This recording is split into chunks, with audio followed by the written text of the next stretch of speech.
Hi friends, பெங்களூர்லேருந்து சென்னைக்கு வந்து பட்ஜெட்டில் வரணும்னு நீங்கள் பிளான் பண்ணியிருந்தீங்கன்னா எங்கே இருந்தாலுமே சாந்தி நகர் போயிடுங்க. ஏன்னா அங்கே தான் சென்னைக்கான கவர்மெண்ட் பஸ்ஸுலாம் நிற்கும்.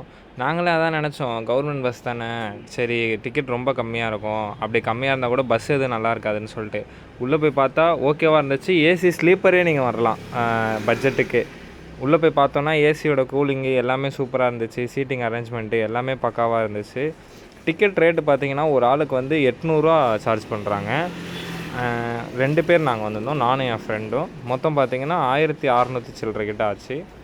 நம்ம உட்கார்ற அளவுக்கு ஃபேஸ் இருக்குது. அதே மாதிரி பார்த்திங்கன்னா கால் நீட்டி படுக்கவும் எல்லாமே பக்காவாக இருந்துச்சு. கூலிங்கு செம்ம கூலிங்கு வேறு லெவலில் இருந்துச்சு. ஆஃப் பண்ணுங்கன்னு சொல்கிற அளவுக்கு வந்துச்சு. இந்த ஹோலில் இருந்தால் கூலிங் நல்லாவே வந்துச்சு. அது வேணுன்னா அட்ஜஸ்ட் பண்ணிக்கலாம் நமக்கேற்ற மாதிரி. 9 மணி நேரம் பெங்களூர் டு சென்னை. கரெக்டாக சென்னை எடுத்துகிட்டு வந்து ரீச் பண்ணிட்டாப்பில். நைட் எத்தனை மணிக்கு ஏறினோன்னா 10 மணிக்கு ஏறினோம். அங்கே வந்து 6:45க்குனா விட்டுட்டாரு. வேறு லெவலில் இருந்துச்சு. காலைல டைமில் சென்னையை பார்க்கவும் என்னடா இது ரொம்ப நாள் கழிச்சு காலைல பார்க்குறோமே அப்படின்ற மாதிரி இருந்துச்சு. என்ன தான் வெளியே போனாலும் நம்ம ஊருக்கு வந்த மாதிரி இல்லைங்க. சென்னை தான்.